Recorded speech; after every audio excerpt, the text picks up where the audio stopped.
rezidentna Cerebra Banja Luka. I'm going to be your host today on this event. And it is a great honor and pleasure to have our today's guest speaker, Her Excellency Ingrid Macdonald, Resident Coordinator of United Nations in Bosnia and Herzegovina. And I think now we officially can start with our event. Your Excellency, thank you so much again for your time. It is really a pleasure for all of us, especially from Cerebra staff member, to have you here today with us on this event. And let's say on some kind, having you as introducing you, as a matter of fact, to local public here. So welcome and thank you. Thank you very much, and also it's a real privilege to have this opportunity. I was really thrilled when my team came to me and suggested this, so I really appreciate it. And as you've said, this is my first time that I'm speaking to the public, and I think it's really important that I'm speaking to youth. For us at the United Nations, we have been looking at prioritising our engagement with youth for very important reasons. It's one of the central parts of our future plans until 2025. And so I'm really interested to hear from it today in terms of all your thoughts, your suggestions, your questions, because you might also know that I'm new here. I only just arrived 6 weeks ago. So I am very much in the learning phase, and so this is a great opportunity for me. It is. It's really a great opportunity for all of us to meet each other, at least in these kind of circumstances. Hopefully, very soon this whole situation is going to be done, and we're also looking forward to having the opportunity to organize these kind of events in person, and hopefully we'll have you in our city in Banja Luka as a guest soon, in a few weeks or months. We don't know because of the circumstances, but still we are very happy to invite you also to some kind of personal meetings and events that we are going to be organizing in Banja Luka. So thank you so much once again. So far you said 6 weeks of being here with us in all of these kind of circumstances and situations. What would you say, what are your first thoughts and impressions about the people, about the nature, about environment, about Bosnia, basically? Well, okay, so when I first got here, the first thing that I needed to do was go into quarantine for 14 days. So, and I would say that, because I was in New York before I came here. So I flew straight from New York on one of the last flights to get here with my family, because I wanted to be here before the flights closed, because I felt it was very important with my role to be here in support of the United Nations team here, but also because this is a crisis situation. So my first impression was 14 days in a hotel where I never left the room, and I would say that I was very impressed with how the curfew and how the social distancing and how the monitoring was put in place, because that's not something that you see everywhere. And I think that what you see with this COVID situation is the measures that have been put in place have made a difference, because it's not, as I said, what you see, and it's also not what I was seeing when I was in New York. And so unfortunately you see the statistics that are there at the moment, and luckily for this country, you've been able to avoid that that sort of situation. And touch wood, I hope that that continues. I'd say that my impression of people here is they're very kind. I've had no complaints in terms of the level of generosity towards me, and also the patience towards me having to ask for just about everything. But it's been a very surreal experience coming in, because of course normally you would start with personal connections, so I would normally be there with you today. Instead we're doing this over Zoom, and so I think that's also been quite difficult. But I was really looking forward to coming here, because I think there's so much potential here with you as youth, but also with where this region is, where this country is. And so for me, it's a great opportunity, but we really do need to look at how we then deal with COVID and how we move forward in terms of what comes next and how we ensure that we can transition from this in a safe and effective manner. For sure. My next question would be also regarding to those points that you just mentioned. So if we take into consider that your mandate is on a kind of early beginning, how would you actually describe, how do you see your position and your role? What would be the main issues and the things on your agendas for like, let's say, some future period regarding the engagement in our country? Okay, so for me, my role is quite a broad role because as being the resident coordinator, my job is to essentially chair the UN agencies that are working here through our country team. So we have a team that comes together, and so you have all the different UN agencies, funds and programs. Some of them are resident in the country and some of them are regional, and they have regional representatives that also support work here. So what we try and do is we try and organise ourselves so that we're contributing to the development of Bosnia and Herzegovina. And with that, what we do is that we have developed a partnership or a cooperation framework. And that's in the final stages at the moment of its approval. And here, there's a number of different areas of focus, which we will then be looking at putting all of our programs of activity around and support. Very much the areas that will be relevant for you and for thinking about is the fact that it all goes around the Sustainable Development Goals. So I'm sure you've all heard of the Sustainable Development Goals, you've heard of the Agenda 2030. For us, that's our guiding framework. And it's a big opportunity for youth because you are represented in so many of those goals, and your voice is absolutely fundamental in so many of those goals. And your voice is also very fundamental in terms of us and working with us. So we have 4 different parts. We have prosperity, which is around inclusive, sustainable, resilient economic growth.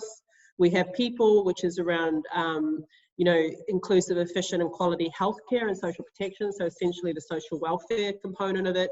There's also rule of law, which is a big issue, governance, public services, and also peace, social cohesion, reconciliation, respect, and understanding people and communities. You, as youth, you have a role in all of those areas and you have a voice in all of those areas. So that's a big package of activities that we're looking at. Now, of course, with COVID, this is unprecedented for the world. I know here that there's been some very serious, in terms of your history, but for the world, when it comes to we haven't seen anything like this on a global scale since the Second World War. And so it's really thrown everything into a different light. So part of my role was to support the World Health Organization, which has the leadership here, to ensure that it can properly support the authorities here to ensure that they're responding and to ensure that there is the right sort of prevention, preparedness and response. I think that there's a lot of work in that area to be done. There's been a lot of very good work done, but as we're seeing right around the world, we're all learning as we go. The other area is now we're doing a lot of work on the recovery. So we're working to develop our plans. We're doing some assessments and developing our plans in terms of where we should be focusing on the recovery, because we all want to be moving towards the recovery. The economic and the social impacts are extreme. But the issue there is to make sure that as you move towards recovery, that you do it in the right way, because what we know about pandemics is that they go in waves. And so we need to make sure that those waves are not big waves and that we don't have a second because everyone's now sick of being inside, they want to get on with things, they want to start earning a living. So how to do that safely, how to do that responsibly, and how to ensure that we're all working together to make sure that we're looking after each other, that it's not just about me, because the one thing we know about this pandemic is if you just think about yourself, it doesn't work. You've got to think about everyone around you. So that's something that we're spending a lot of time working on. And my job there is to try and bring everyone together and make it work. Perfect. Thank you so much for these clarifications. I think all of our participants can have a sense and a broader picture of all of the tasks and the issues that you're already dealing with, but you're also about to be dealing with in the future. Also mentioning this whole situation with the COVID-19 and the crisis, there is a kind of, I have to ask that because I'm originally from NGO sector and youth engagement and this kind of sector. The sense that we are getting from the surrounding here is that actually nobody from the authorities is taking care, let's say, on a direct sense and manner about this sector. So what would you think? We've been in opportunity to see a lot of, for example, calls, granting opportunities and funds available, opening right now, let's say for the civil sector, but they are almost all related to the, causes and how to say, all of these consequences of the COVID-19. So how can we actually deal with everything that goes on right now as an NGO sector, but with only opportunities that are related to the COVID? And if you know what I mean, they are not related to anything that we were doing previously. And what are we going to do after the situation ends? So how can you see this the situation, and what would be your thoughts about this? Well, I think one of the things that you might want to, I come from a civil society background. So I spent 15 years working for civil society. So I'm very happy to talk more on that, because I am also really interested in terms of civil society here, because civil society is absolutely fundamental in terms of accountability, in terms of voice, in terms of ensuring that you have a functioning democracy and you have a functioning society. So that for the COVID situation is equally as important as it is in any other situation. It probably, if not more, because while things are moving and while things are difficult, one of the things is communications. We see that when it comes to the communications side, there is this, what's it called? The info crisis or something, the terms that's being used. Sorry, I'm not always good at using the right sort of jargon and everything, but there is a lot of misinformation that is being sent around. You see a lot of this on Facebook, you see a lot of it on the social networks, you see this, alternative fact type approach. It's really important to be ensuring that the right factual information is taken through and that there is an accountability in terms of those social media.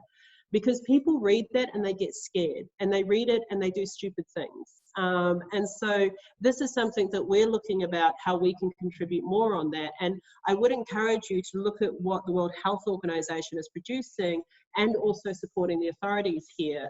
Every time there is any form of guidance document, any form of policy, it is translated and is sent to the Ministers of Health here to ensure that we can have a consistent approach in terms of that. However, we need to do more on the public communication. And so that's something where civil society can play a huge role, and a very, very important role on that. Civil society also is often involved in basic service provision.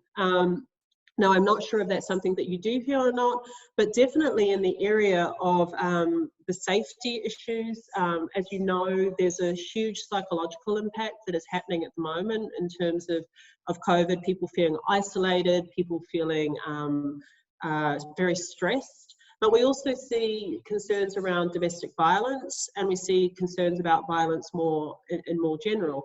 Here also, civil society has always often been a very, very important voice in that area. The other side is the elderly. I'm not sure if you have seen, but there was a very important policy paper that was put out by my Secretary General the United Nations Secretary General last week. And one of the things we know is this crisis is affecting the elderly more than almost any group. Elderly, and particularly people with disabilities as well. The elderly are often left to their own devices or isolated, and here you have quite a high level of elderly population. And so how are we making sure that they're well supported? How are we ensuring that the services that are provided to them are provided them in the right way? So I think there, from the civil society perspective, there's some traditional areas, but also some other interesting areas. And I think digitization is by far one of the areas that we could be talking a lot more about, communications digitalization, particularly because as youth, you understand that a lot better than, I mean, I struggle to even turn on a Zoom meeting half the time. So, you know, this is something that there's a lot of value add. Very much, you raised the issue of the authorities. I can come back on that. We work very closely with the authorities in that area. I mean, as you know better than I do, I've been here 6 weeks. It's a complicated environment, but what we do see is the need for harmonisation. We need to, if you're going to respond to a pandemic, you need to ensure that your preparedness, your response, and the way that you communicate and the way you put in place policies or procedures are harmonised.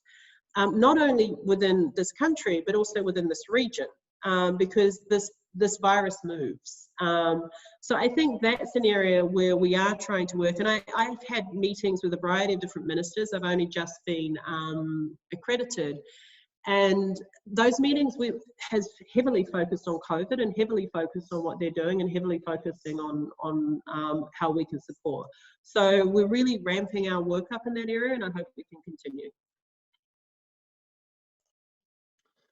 For sure. Thank you so much for the answer. I would just use the opportunity once again to mention for all of our participants here, please feel free to type in your questions in our Zoom group chat. So after we move on our discussion part, you will be allowed and able to ask those questions in person.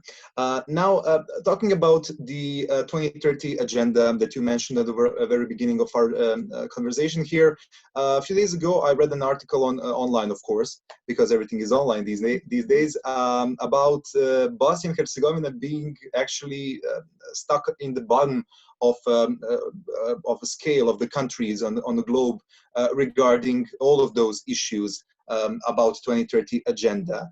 If we are talking about, let's say, requirements or concrete steps of moving forward in the direction of 2030 agenda and sustainable development goals, Bosnia and Herzegovina is not quite an example for other countries, unfortunately.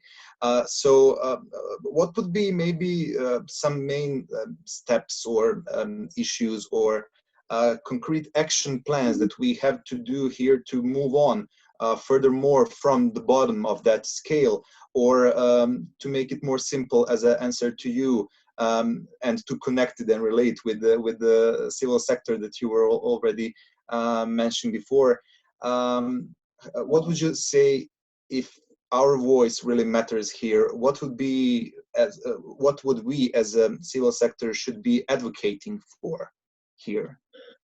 I mean, one of the things you should be advocating for is to have a broader civil society. I mean, you need to, I think that, I mean, there's been some work that has been done and some reports that have been done. I think you were involved in some of those, in terms of the fact that overall young people here, there's quite limited social activism from what I understand. And I'm saying that more from what I've read, not from what I've experienced, because I haven't been able to meet many people yet.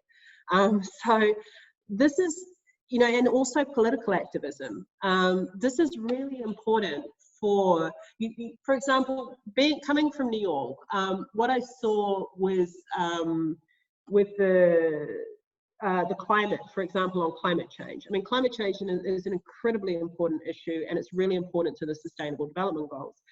The fact that you had the youth come out and you had the youth demanding that it's their future, it's made a huge difference in terms of being able to then enable the United Nations to be able to move forward in terms of some of the negotiations with some of the member states who are most difficult. So I think this is the sort of that sort of activism, constructive activism, not destructive activism, can make a difference. But it needs to be well organised, and it needs to have very clear targets. So I think here what we have done, and this is something that you can look at, if you look at the work that has been done by the United Nations here, we've looked at those areas where you need to have accelerators to achieve the Sustainable Development Goals. And so those were in the areas that I was listing. For example, on the economic side, there are certain economic areas that need to be focused on, or in terms of the legal side, the justice side, or in terms of climate change and pollution. As you know, pollution is a very, very big issue, particularly in Sarajevo.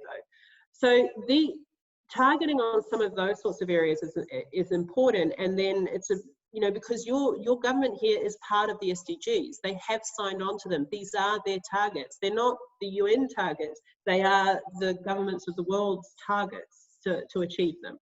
So you actually probably have some more power sometimes than what I do, because I can provide technical support, the UN can provide a lot of technical support, but you are actually a citizen of this country that can also demand in terms of that area. So I think that's part of what can be done. In terms of, I'm not sure of the report you're talking about, so I can't really comment on that in terms of where the country sits in terms of its achievements of the SDGs. I do think one of our biggest concerns at the moment is that because of COVID, this is actually going to even take it further back, and it's going to further, you know, and so this is why we need to really intensify our work at the moment on trying to accelerate. One of the other important areas that is cross-cutting for all of this is gender. What we see is also, and this is also importantly here as well, is where women have more access to education, where women have more access to opportunities, where they have more political participation, it means the country is far more advanced in terms of achieving the SDGs than not. For sure, and there is going to be a huge kind of opportunity for all of us to actually do something to change the atmosphere here in country, because earlier today there is a Central Electoral Commission set the local elections for the 4th of October, and hopefully there's going to be a lot of young people as a candidates for local parliaments, and also we are hoping to see a lot of young people actually taking active part in future as decision makers in their local communities. I want to say something on that one. Look at, I'm from Australia, but I grew up in New Zealand. Look at, that's a young Prime Minister. So, you know, having a young Prime Minister can make a difference. So, yeah. Yeah.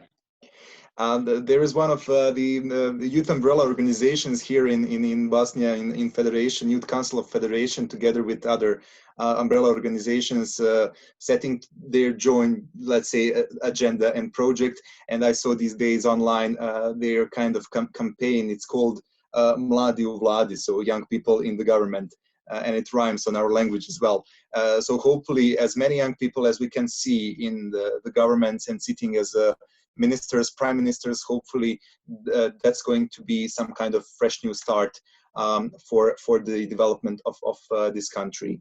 As we are talking about you as a really new person here in Bosnia, in our society, on the position of resident coordinator, and as you also have a chance and opportunity on this event to talk a bit more with other young people from the Bosnia, I would also kind of ask you what would be the questions that you want to ask us, so we may actually call somebody from the conversation in to answer on your questions.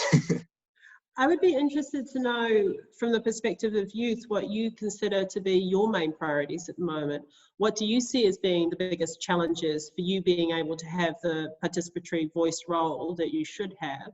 And what do you think that that institutions like the UN should be focusing on? I think that one of the things that we're doing is we have a number of agencies here that focus on youth and work actively with youth. And part of this dialogue is because of that. I think the UNFPA has been very much engaged in that, which is fantastic. And we have a number of dialogue programs that we're doing, which is important, but then where do we go from that, which is important? Dialogue in itself can make a difference, but then are there other things that we could be building on that? We also have, we're looking into piloting a youth platform for monitoring and some of these sorts of areas. So this is why I think it can be very interesting to have your perspectives. That would be helpful for me. Perfect. If there's anybody willing and volunteering to answer those questions, please, you also have the option to raise your hand on a Zoom. But for the beginning, I'm going to invite the guy that has the same name as me. He's our president of governing board, Miloš Blagojević. Maybe Miloš can have also a small, let's say, answer on those questions and what does he actually means of all of these issues, because he's also really related to youth issues in this country for over 15 years, I think, Miloš, right? Yeah. Yeah, that's right. Your Excellency, thank you for accepting our invitation, and I'm very glad to see you here chatting and having a discussion with other young people from our country. Your question is very, very tough and very complex, because in Bosnia and Herzegovina we have a lot of not problems but issues, because yeah. Maybe we can organize another sessions just for that questions and to discuss with other youth sector or I mean youth organization. From my opinion, I think I'm speaking in position of someone who is working with youth almost over 15 years, and from someone who is a youth worker. Youth work in Bosnia and Herzegovina, it's not so, how to say, recognized, and we have a lot of work to do on it. Also, volunteers and volunteers program have need to have so many attention on it, because there are some organizations who are working with volunteers and doing those kind of actions and activities, but in my opinion we have to do a lot, especially also to recognize the value of volunteering, especially from the young people, and also to how to say, to put volunteering as much we can as a very important thing in our society. I think that, and also the importance of non-formal education. So for me, those three things, like youth work, volunteering, and non-formal education, is very important. Also, youth information, for me, it's one of the crucial problems for the young people.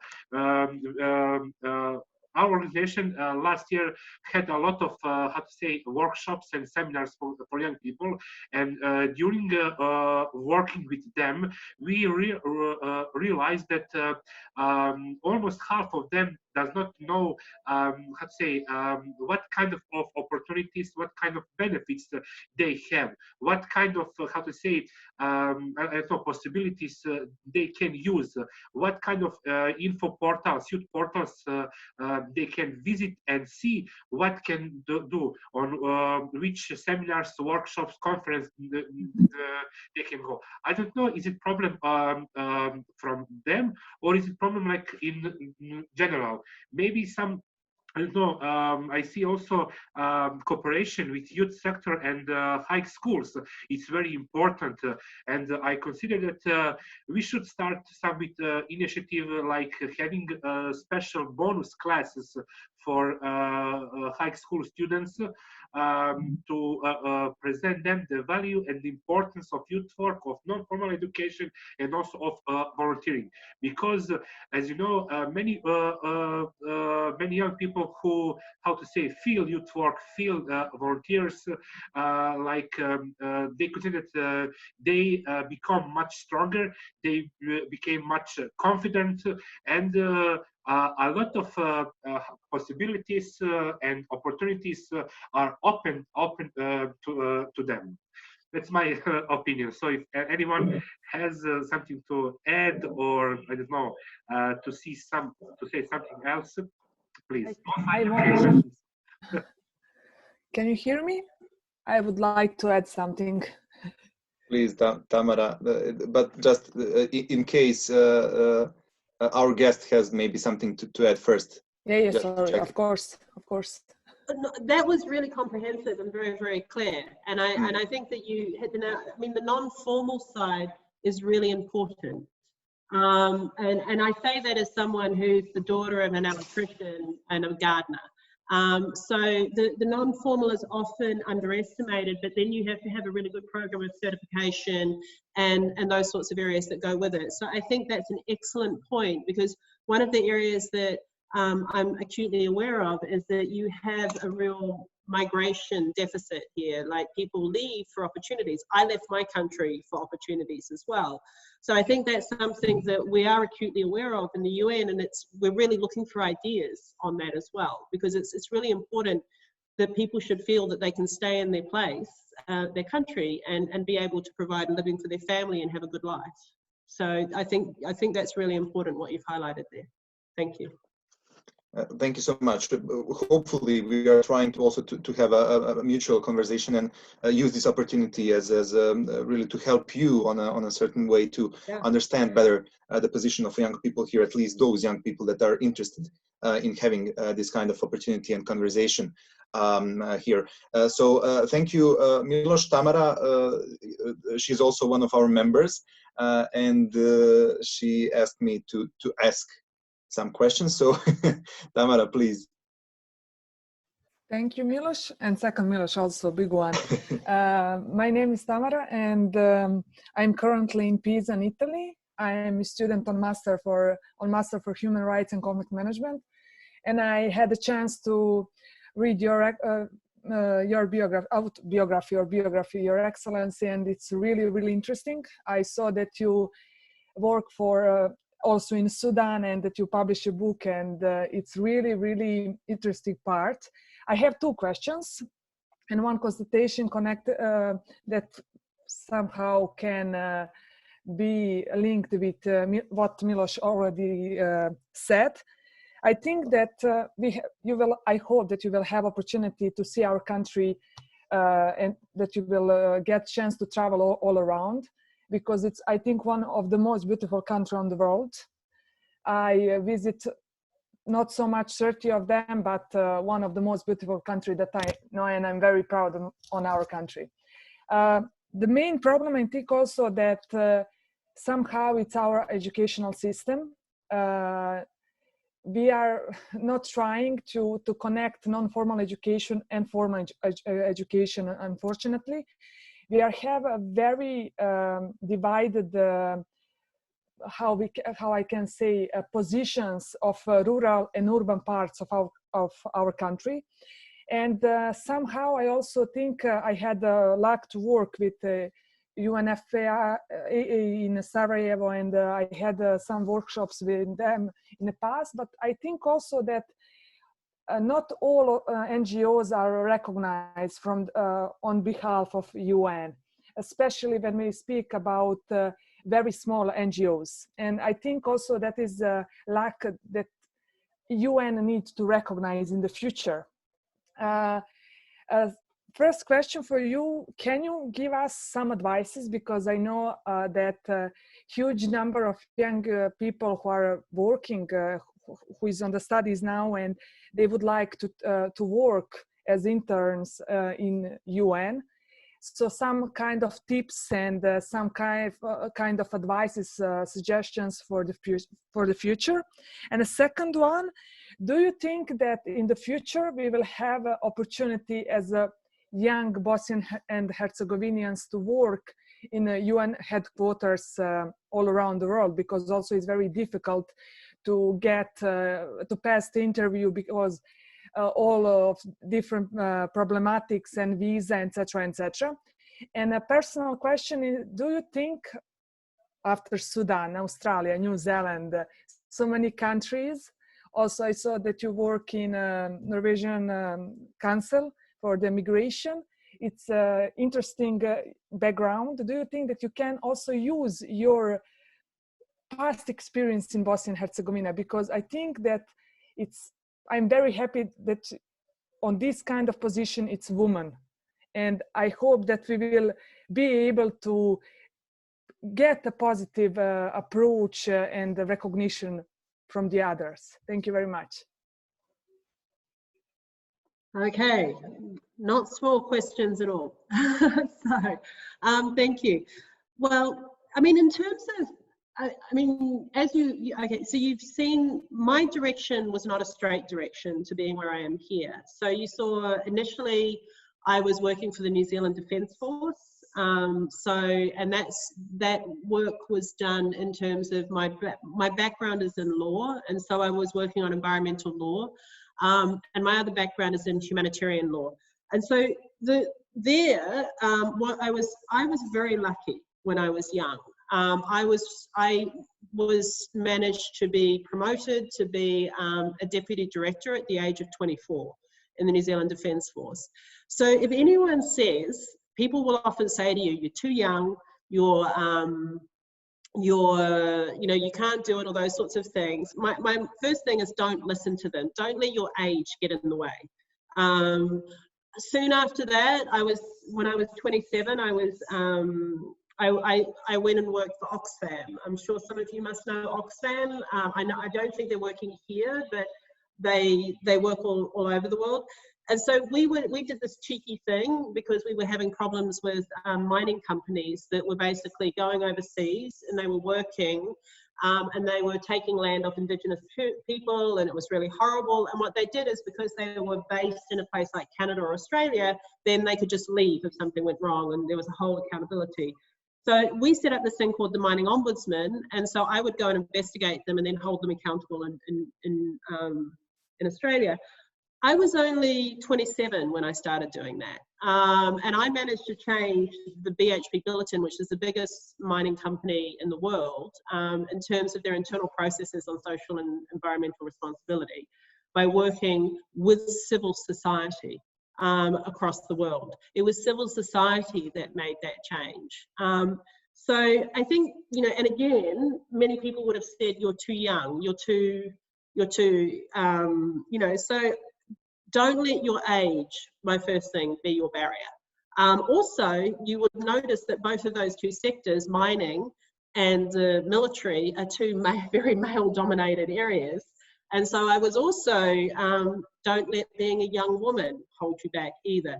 It doesn't mean it's easy. I've had some very tough, horrible things. But for me, it's about keeping a focus on what you're there to achieve, and being very clear about what you're there to achieve. And also, if an opportunity comes, take it. My other piece of advice is, I also had to, people often think that and I see this sometimes as this new generation, we see it in New York, where they think that they're just going to go to New York and get a job.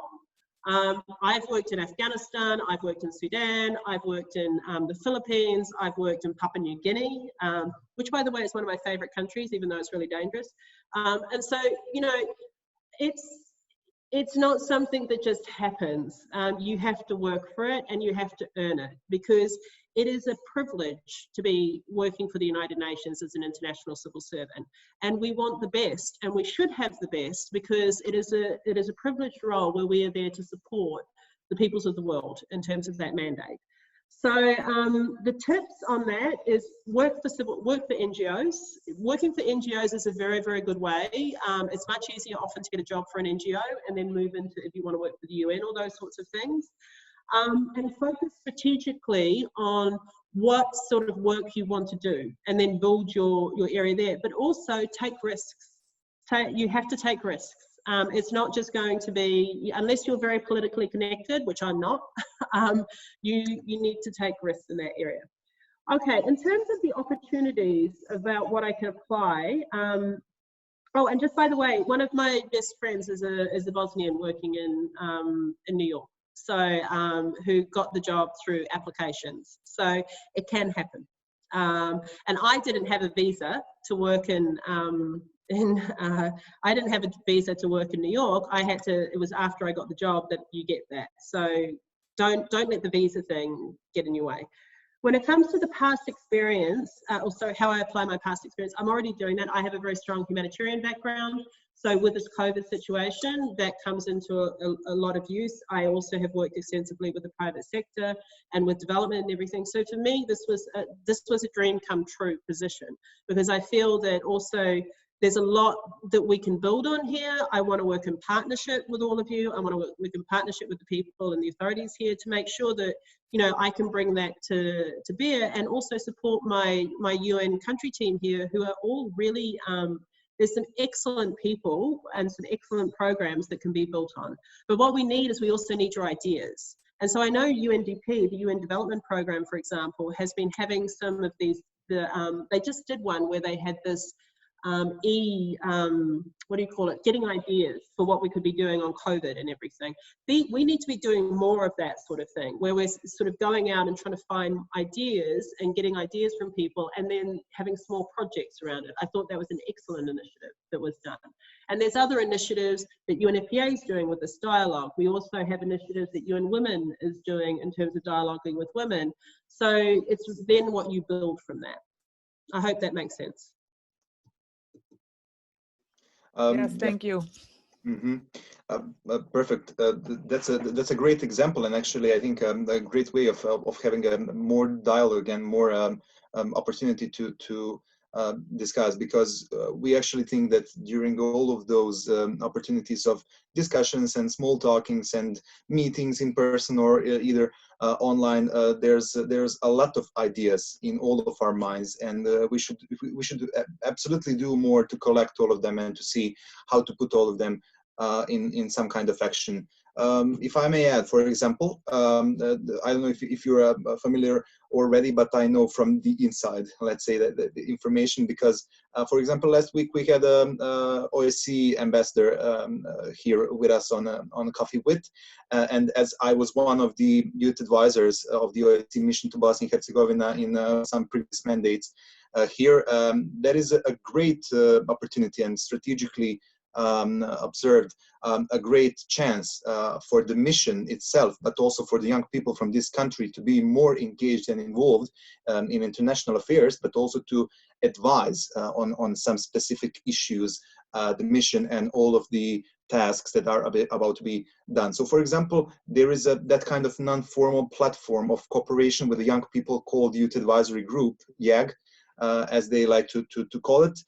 I was there as a member. It was a great privilege for a young person from this country to be, you know, engaged more with the OSCE mission in this country. And I know that our previous coordinator of that group was trying to connect more and to suggest that same kind of platform to United Nations in Bosnia and Herzegovina. So maybe that can be some of the ideas to talk about in the future, or to, you know, to get all of that experience from the OSCE also implemented within UN to get more young people from both international organizations included and let's say involved in advising, or at least maybe to talk more about this kind of opportunity that you were mentioning, you know, having all of them from different areas and the backgrounds at the same place. And just trying to brainstorm more and more ideas and to see how to implement them. So one of the initiatives, yeah. Can I just come on that? Because I mean, I think we have, under the UN, we have this we have a youth task force, which is about how we are working on youth. And I think they're talking about something quite similar at the moment. So I think that you would actually, that could actually work quite well. So yeah. We would definitely follow up in terms of that. But I do remember in one of the previous conversations, a discussion around that. I also know that UNFPA was looking at one point in terms of, about because of this COVID, sorry, I keep on saying COVID, but it did sort of change everything. That bringing the special envoy for the Secretary General on youth. had the privilege to still, I mean, she is incredible. And she's only 26, I think 27. Yeah, so I following think, her on the networks. yeah, so I mean, this is the sort of thing, and I know that the UN, we've also supported people to go to the ECOSOC. I mean, you just had, I think one of you just presented in terms of the Security Council, in terms of the youth perspective here. That is exactly the sort of thing that you should also be coming and asking us for. Don't be shy to ask us for those sorts of things, because there is the ability in our system to do that, and there is the room in our system. And I particularly know that the Youth Envoy is very active. She engages directly, and she has a team around her that facilitates that. And I would love to have more of her engagement here. So by you doing that, it helps me, and it helps UNFPA. I also wanted to say, I forgot to mention one thing. We do have the UNV program in terms of paid internships as well. UNVs, I know everyone applies for them. They're really difficult and everything, but please do look at them, because when they come out in terms of those advertisements, because they are really important in terms of the work that we do, and we really do value them. So that's another opportunity to look at. Thank you. Yeah, for sure. And just to add on everything that you mentioned here, I think UNFPA is already doing some kind of joint platform with umbrella organizations and youth councils of Republic of Srpska Federation and Brčko district. I know because I'm personally involved as a governing board member of Youth Council of Republic of Srpska, and the current president actually kind of asked me to be a focal point for cooperation on that platform and program. So hopefully we are going to do some amazing things there as well. Yeah. Okay. So as we are kind of running out of time right now, I'm going to invite Miloš once again. He told me that he has a few more questions because he was answering the questions previously. So please, Miloš, feel free.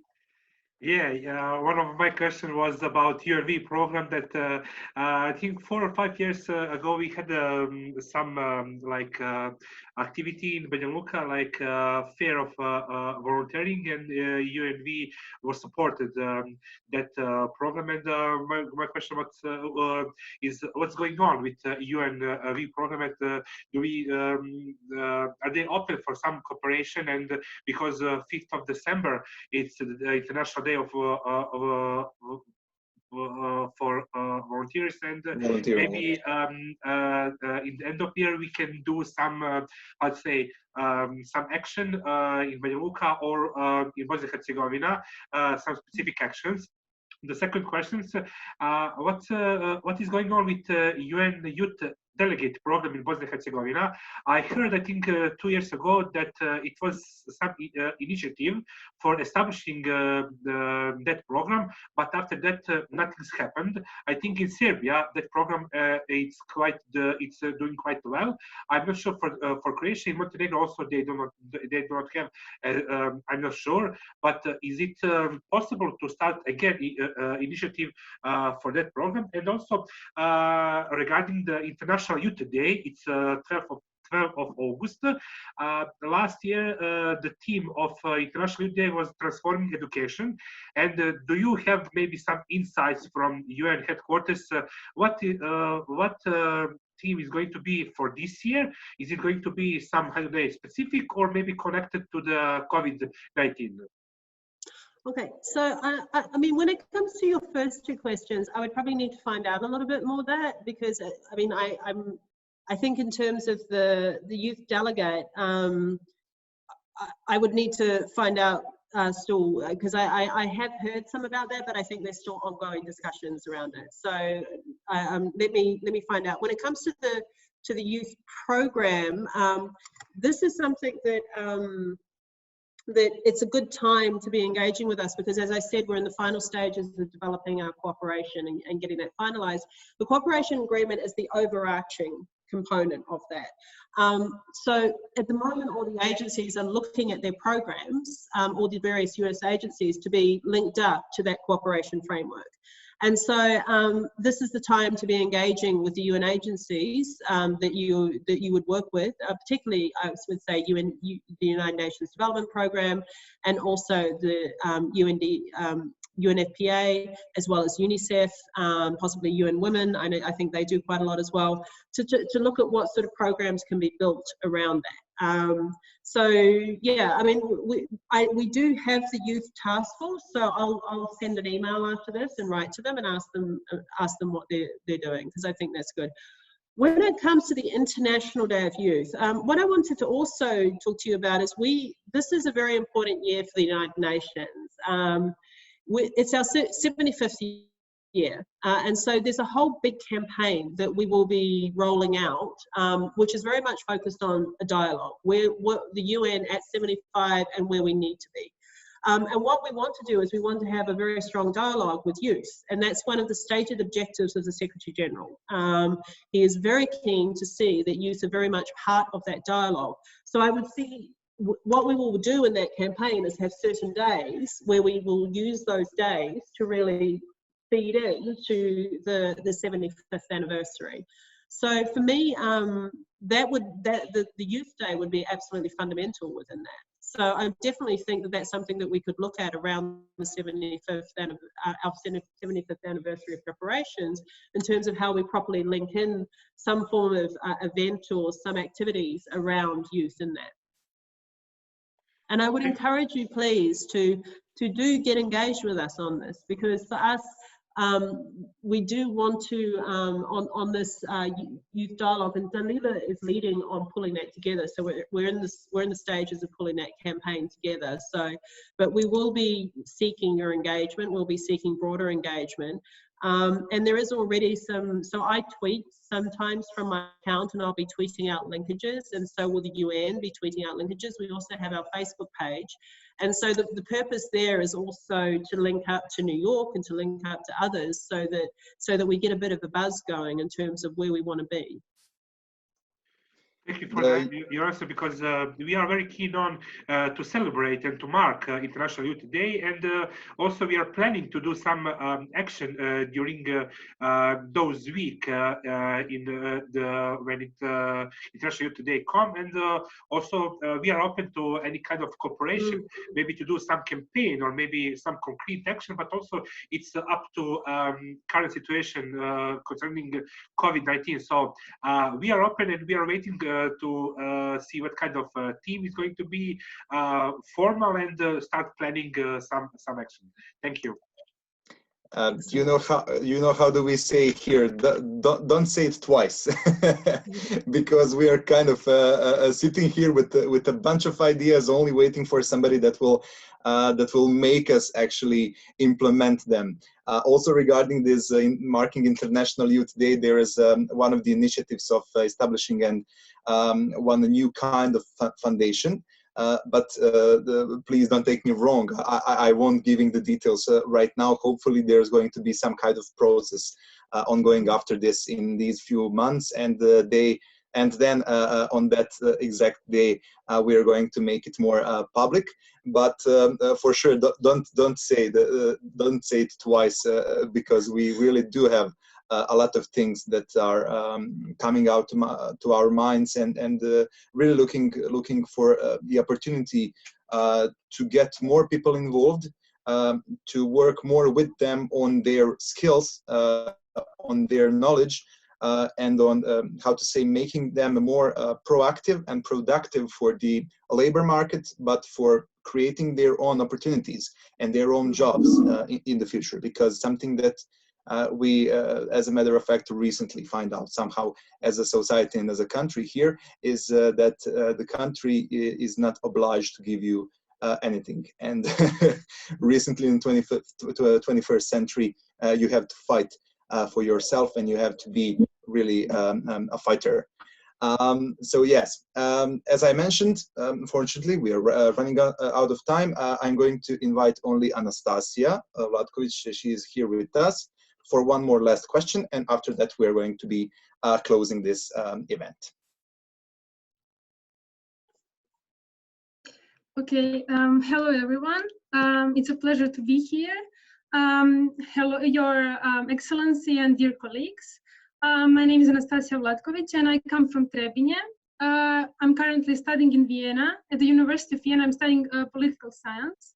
And this is a beautiful opportunity for me to stay connected to youth and to activists and to motivated people like you are.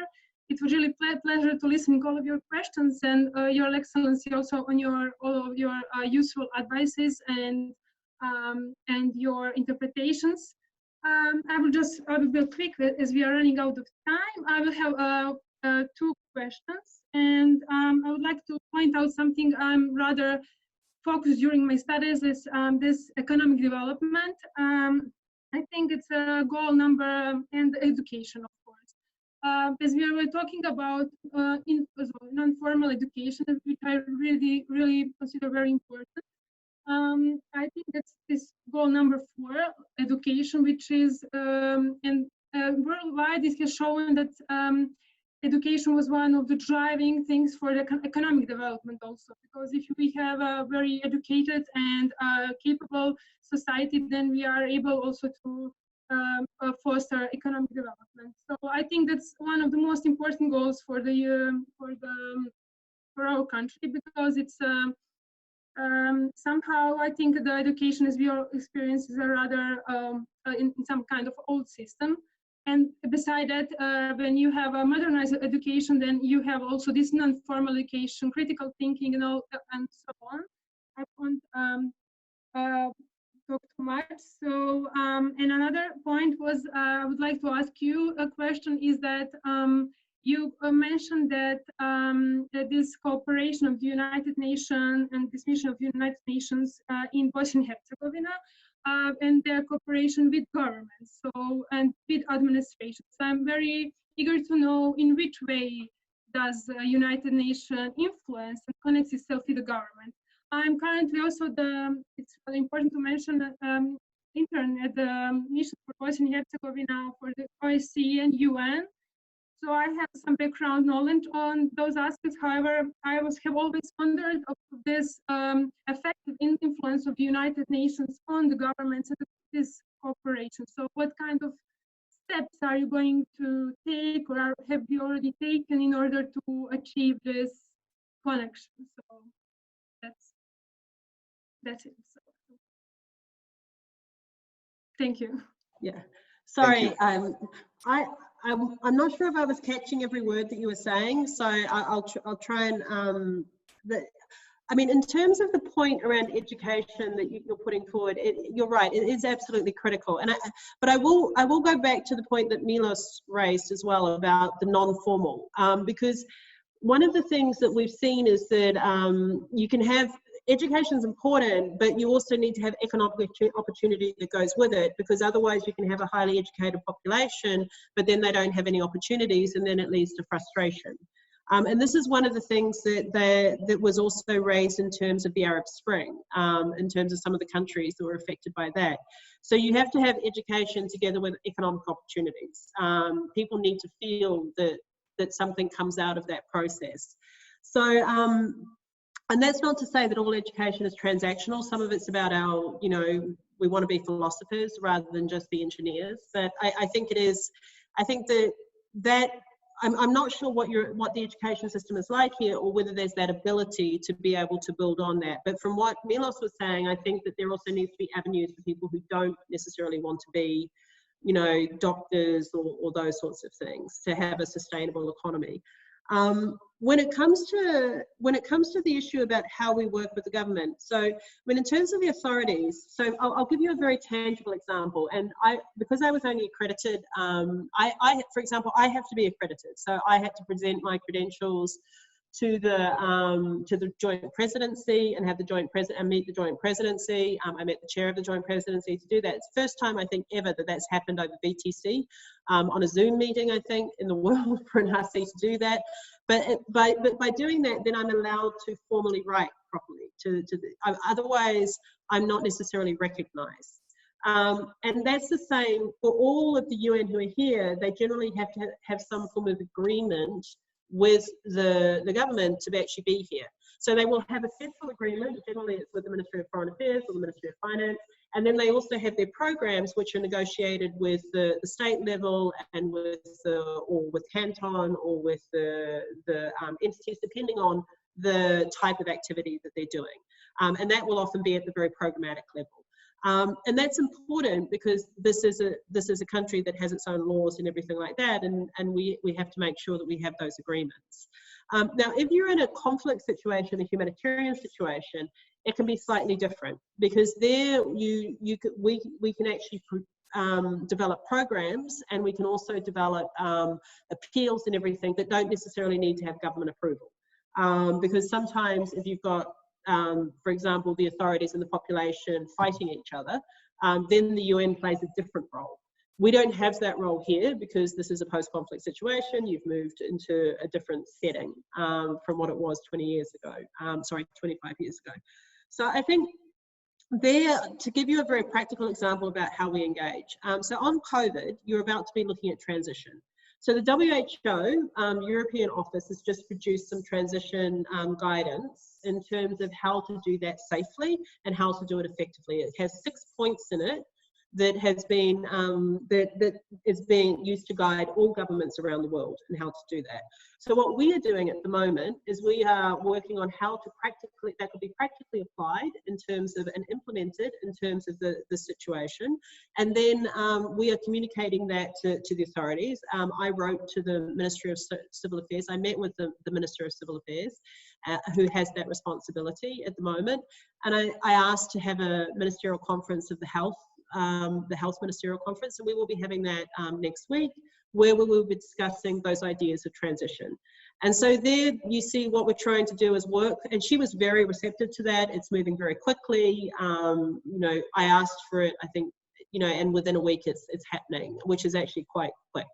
So I think that's the sort of thing where we try and play that partnership role as much as possible in different areas, if that gives a tangible example. Okay, thank you so much. What to say on the end? It was really a pleasure hosting this event and having the opportunity to be host of this kind of event, especially regarding the point that this is your kind of first appearance in front of the domestic public here, and it was the best way, I think, and I would say, to do it with the young people from this country. As we mentioned several times during this event, we as a Cerebra NGO from Banja Luka that is engaged also with other youth centers from our region, and we have our networks and cooperating with a lot of young people from the region on national but also international level, in some international organizations where we are holding a membership status. We are more than interested to cooperate more and to be, let's say, some kind of your voice here in this region, also trying to include our other partners that are doing some really quality things with the young people from all over the country. So please, in case that you can recognize us as a partner in any kind of further activities and campaigns, you can count on us. So hopefully I will say it also one more time that we are kind of, we can say, looking forward now to having you here in Banja Luka as our guest in some kind of personal meeting also with our young people and members here during some of your future visits, I hope. And also we can arrange something in some other places, because there's so many beautiful how to say, cities and areas in our country to visit and to be. But I'm sure that you're going to have the opportunity for all of that. In behalf of Cerebra, once again, thank you so much. It was really a pleasure of having you here as a guest speaker today. I think this was really a useful opportunity for all of our participants to know you better, to understand your position here better, and to maybe have some new ideas on their minds how to cooperate better with the United Nations in Bosnia and Herzegovina. I would give the floor to you for, let's say, a closure of this event. Okay, well, look, thank you so much. I mean, for me, it's actually been really great because I've got to get a lot of ideas from you. So thank you. That's probably, that's been extremely helpful. I've been, as I said, I was thrilled to have this invitation. I think it's useful, and I am looking forward to visiting Banja Luka and having that discussion. I think it would be excellent. So definitely that needs to be there. I will say as a passing, organise, mobilise, use your voice. We need a strong civil society. We need the youth voice. So that is, and don't take no for an answer. All no means is that you need to find another alternative around things. There's always a way. And I like what you said about fighting, but do it in a constructive way. Fight with your ideas, fight with your words, and fight with your energy. Thank you so much. Thanks a Thank lot for this inspiration on the end of our of this event, but hopefully on the beginning of this whole friendship and future cooperation. Once again, this was, I think, 8th edition of our online meeting, Coffee With. Thank you all for being with us, for using your time and this amazing opportunity to discuss more and to spend some quality time, quality free time in the afternoon hours on the very end of this pandemic and crisis situation. As I said, this was our 8th edition. There's going to be some of them more, so please do follow our social networks profiles, Cerebra NGO on Facebook, Instagram, Twitter, LinkedIn, and other available networks. We are also managing a first youth informational portal in the city of Banja Luka that is called mladibl.com. So I'm inviting all of you also, if you have any information that can be useful for the young people, not only from our region, to share them with us, and we will be happy to publish them and to do something more on your visibility and promotion of everything that all of you are doing here. Thank you once again. I hope you're going to enjoy in the rest of your day, and see you soon in some other circumstances and opportunity. Goodbye. Lovely. Thank you. Thank you so much. Have a wonderful evening.